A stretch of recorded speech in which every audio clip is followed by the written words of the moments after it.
Arizona Territory, 1877. The sun sat low over a scorched ridge when Adeline Norwood was dragged up the weather-worn steps of the auction block in the mining town of Dry River. Dust clung to her torn dress, sweat streaked her cheeks, and her wrists were bound in front of her with rope. A man behind her barked for her to stand straight, but her knees nearly buckled. Not from fear, she had passed fear hours ago. Now it was just hollow rage and the sharp edge of humiliation. The crowd was mostly men. Miners, cowboys, and a few ranchers looking for a cook, a bedmate, or just something to own. Her father's debts had caught up to him after the fever took her mother last winter. The man who claimed the papers on her sale was a gambler named Pike, who smelled like whiskey and old leather. He had stripped her of everything but her dignity, and that was fraying fast. 18 years, strong arms, no husband, Pike called out, gripping her elbow like she was nothing but cattle. She can read, sew, and cook, starts at $200. Laughter rolled through the crowd. A man offered $150 just to see if she flinched. Others added on like they were bidding on a mule. Adeline stared past them all, jaw clenched, heart pounding. She prayed someone would stop this, but prayers were cheap in Dry River until a voice cut through. 300. The crowd turned. A cowboy stood at the back, tall and calm, his left hand resting on the pommel of his saddle, the other holding his wide-brimmed hat against his chest. He looked dusted from the trail, lean and sun-worn, with steady eyes under dark hair. He walked forward slow, like he had all the time in the world. Pike narrowed his eyes. "You got the coin, stranger." The cowboy pulled a pouch from his coat, opened it, and let the weight of silver coins clink loud and clear. "Paid in full." Adeline couldn't speak, she just stared at him. He met her eyes once, not with hunger or pity, but something she could not name. After the money changed hands and Pike slithered away, the cowboy reached out and cut the rope from her wrists with a small, clean knife. "What's your name?" he asked quietly. She hesitated, rubbing her red wrists. "Adeline." "I am Lawson Finch," he said, eyes still on hers. "You are not property, you are not mine." She blinked. "Then why?" "I could not stand there and watch it happen.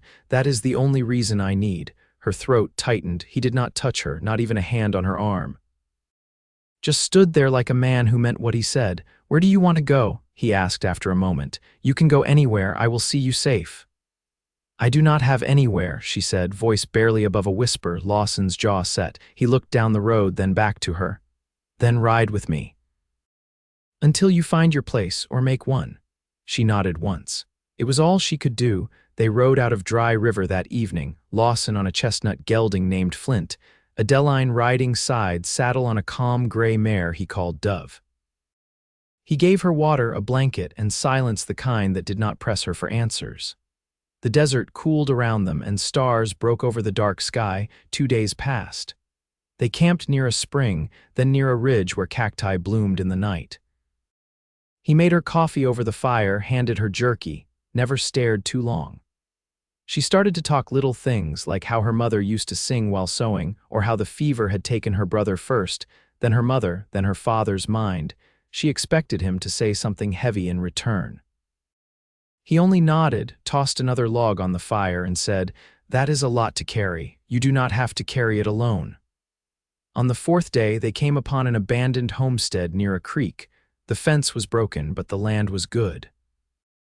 There was a barn still standing and a 2-room cabin with a chimney that only needed patching. Lawson dismounted, looked back at her.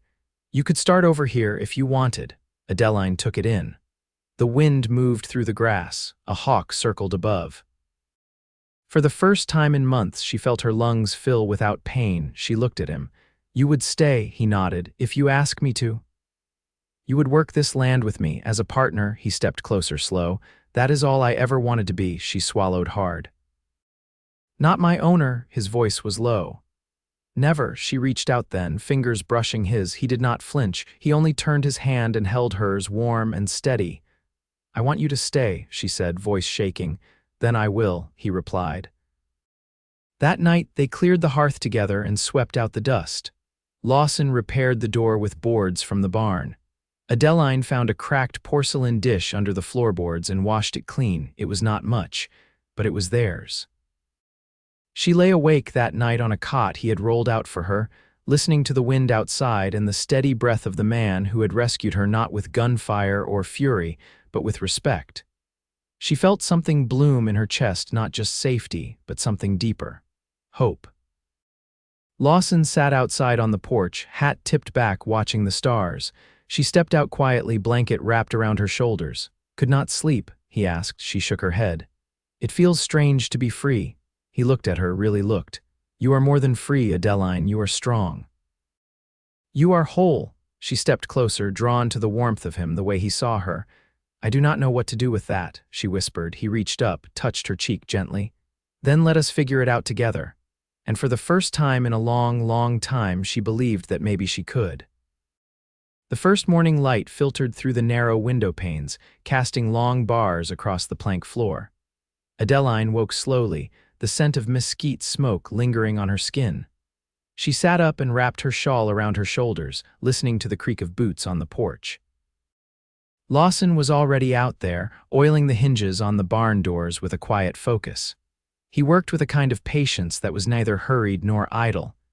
She stepped through the doorway with bare feet, the boards cool beneath her soles.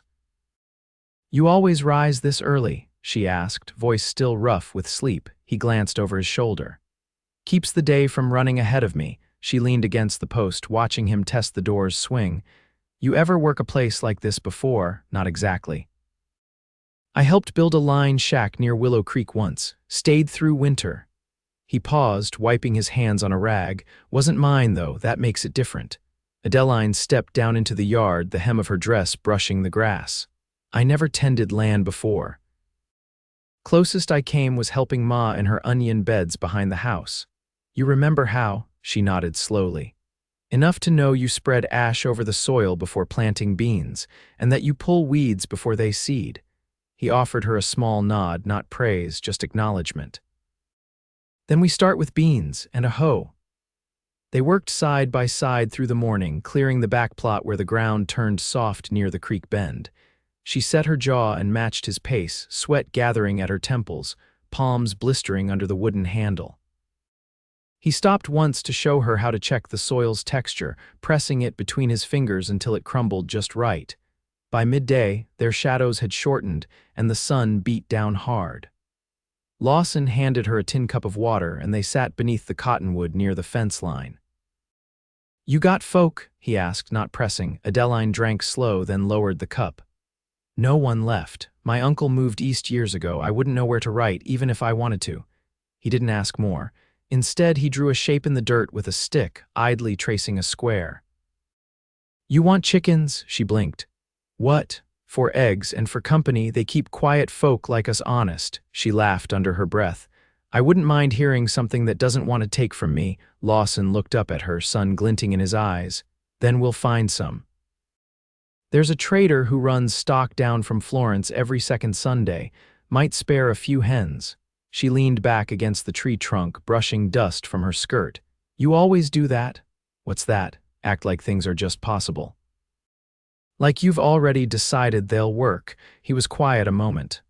"I don't pretend they'll be easy. But I've seen enough to know they're worth trying." Later, while she patched a tear in the ticking mattress with thread from her mother's old sewing kit, Lawson returned from the creek with a string of trout.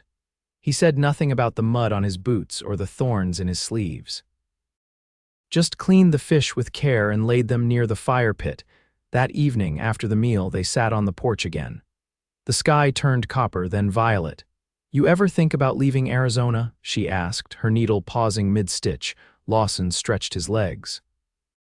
"I thought about Montana once, but I reckon I'd miss the smell of creosote after rain." She smiled faintly. "I never paid attention to the smell of rain." "You will now." Silence settled again, not the kind that pressed, but the kind that filled up with understanding. She glanced sideways at him, studying the line of his jaw, the way the wind tugged at the ends of his hair. "I don't know how to trust slow," she said suddenly. "Most things in my life didn't give me time." His voice was even. "Then we'll build slow, one fence rail. One planted row."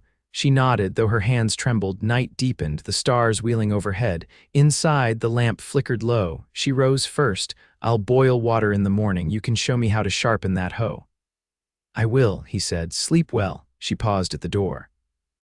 "I think I will." And she did. The morning sun hadn't crested the hills yet when Adeline stepped into the field behind the cabin, her boots damp with dew. A breeze stirred the cottonwood leaves overhead, and the soil beneath her feet gave just enough to promise it would take seed. She knelt, ran her fingers through the earth, and listened to the hush of the land waking. Lawson came from the barn with a sack slung over one shoulder. "We'll lay the rows east to west," he said, stopping beside her. "Light hits best that way," she nodded, brushing a strand of hair from her forehead. "We'll need a marker, something to keep the lines straight." He set the sack down, reaching into his coat for a length of twine and 2 wooden stakes. "I cut these from the arroyo last night. Figured we'd need them." They worked without much talk, bodies in rhythm, one holding the twine taut, the other pressing the hoe in a clean line. The air warmed as they moved, and the scent of turned soil rose around them. By midday, the rows were drawn and the seeds tucked into earth softened by creek water. Adeline stood, brushing her palms together, gaze following the neat lines they'd made. "It's not much," she murmured. Lawson looked over the field, squinting into the light.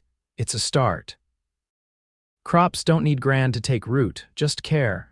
She turned toward him slowly. "You always talk like land's a living thing," he shrugged slightly. "I figure anything that feeds us deserves some respect." That afternoon, she set to washing what linens she could find, hauling water from the creek and scrubbing over a board until her knuckles stung.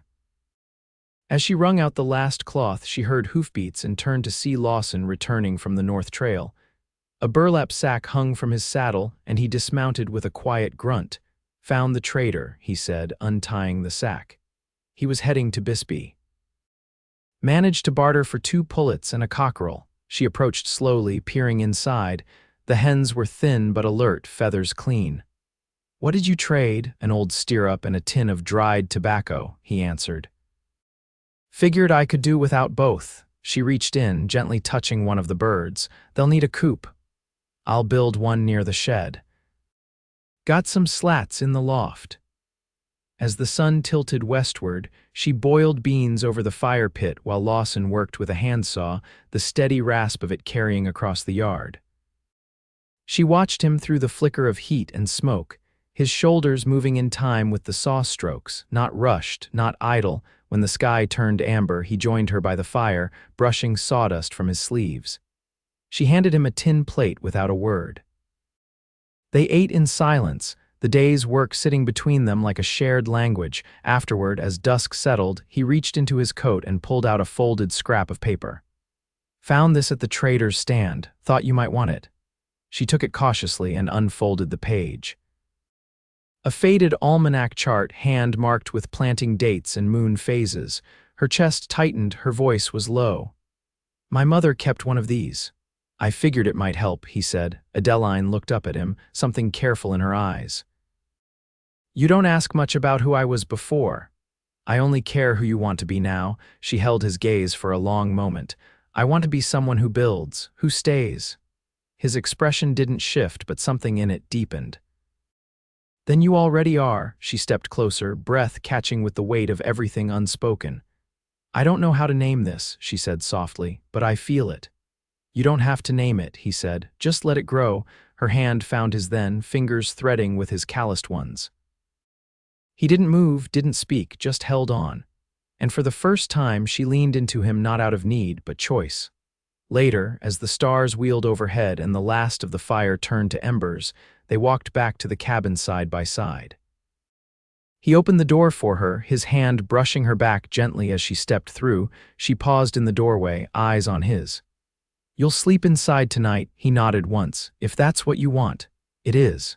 She didn't have to say more. The way his eyes settled on hers told her he understood. They didn't speak again that night.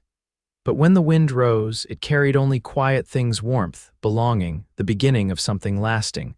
Spring deepened with the sound of frogs along the creek and the soft rustle of cottonwood catkins drifting through the air like ash. The days stretched longer, warm enough that Adeline no longer needed her shawl in the morning. Her hands had toughened from work, and her back ached in a satisfying way after a full day in the field or at the washboard. Inside the cabin, the scent of wood smoke had faded, replaced by the faint sweetness of dried wild mint she'd tucked into the corners.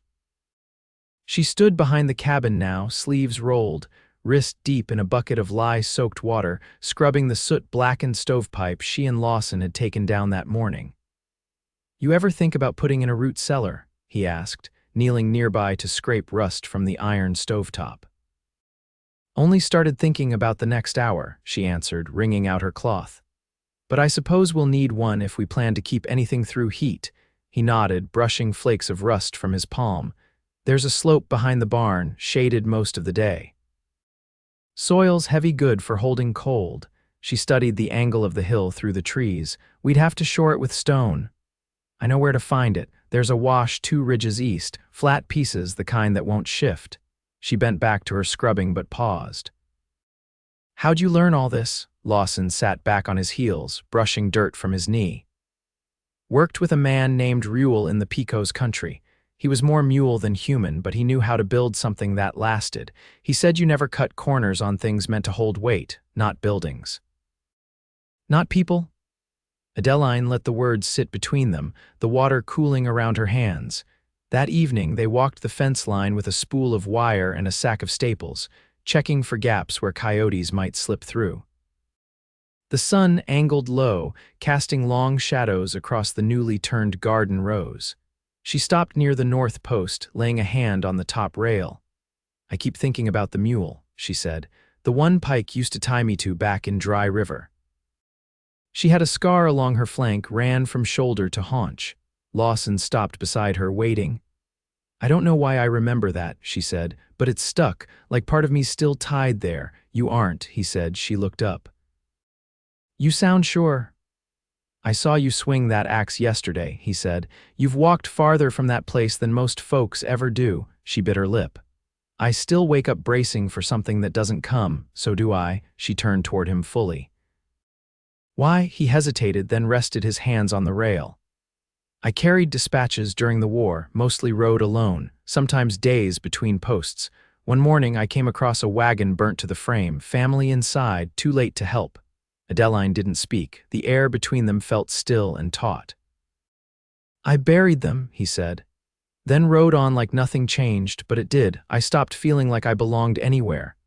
She reached out, resting her fingers lightly on his forearm. "You do now." His breath caught just slightly. "It's not easy coming back, no," she said, "but it's possible. One fence rail at a time." He looked at her then, really looked, and something in his face eased. Later, they sat on the stoop with their knees nearly touching, the stars beginning to show above the tree line. The hens had settled, and the night sounds rose soft from the creek. "I thought I'd be alone by now," she said. "Not because I wanted it. I just figured that's how it'd be." He didn't look away from the darkening sky. "I thought the same." She rested her head gently against his shoulder. "But we're not." "No," he said. "We're not." And beneath the hush of the night, with the scent of tilled earth and climbing moonlight, the truth settled in her chest like a steady flame. She wasn't drifting anymore. She wasn't surviving. She was home. The stone for the root cellar came from the dry wash east of the homestead, just as Lawson said it would. They made the trip with Flint hitched to a small cart Adeline had helped repair with planks salvaged from the loft. The sun had just cleared the ridge when they reached the washbed. She knelt beside a flat slab half buried in silt and ran her hand along its grain. "This one'll do," she said. "Smooth enough to stack without crumbling." Lawson nodded, setting a pry bar into place. "We'll need near 40 stones. Then we best get to it." By midday, the cart was half filled. Adeline's arms ached from lifting, but she didn't slow. They worked until the light turned gold on the canyon walls and the horses began to paw restlessly. The ride back was quiet, the kind of silence that came not from weariness, but from knowing something worthwhile had been added to the shape of the day. They laid the first stones the next morning. Lawson dug while Adeline sorted the flattest pieces into stacks beside the trench. She watched the way he moved, steady and sure, as if every bit of strength had a purpose. When he paused to wipe his brow, she handed him the tin cup without being asked. You ever think about what you'd fill it with? She asked, nodding toward the cellar pit. He leaned on the shovel handle. Preserves, maybe. Smoked meat if we get a buck this fall. She sat on the overturned crate nearby. My mother used to jar peaches, the kind that turned syrupy and soft by winter. He crouched beside her, resting an elbow on his knee. You know how, I remember enough. Then we'll plant a tree, he said. Might take a few years, but it'll be worth the wait. She looked at him, a long moment passing before she spoke again. You talk about years like they're already yours.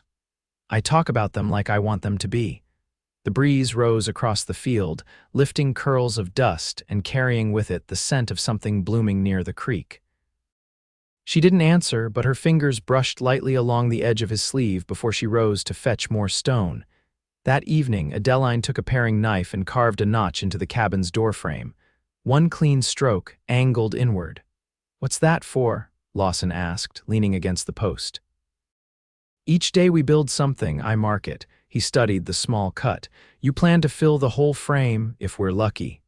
He stepped inside and returned carrying a folded canvas. I found this in the barn. Thought it might shade the west window. She helped him tack it into place with salvaged nails. The cabin dimmed slightly, the light turning soft and amber. She looked around the room, the mended shelf, the braided rug made from torn skirts, the tin cup beside the basin, and felt the shape of their life beginning to take form.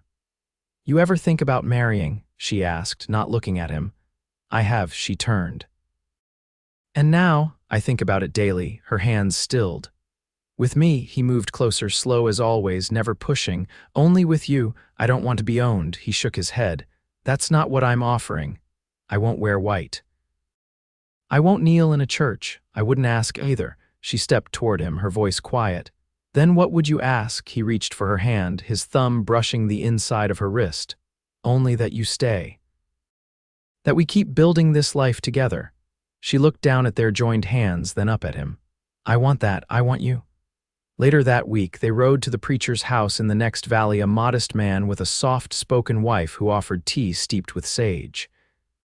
There was no crowd, no music, no lace veil.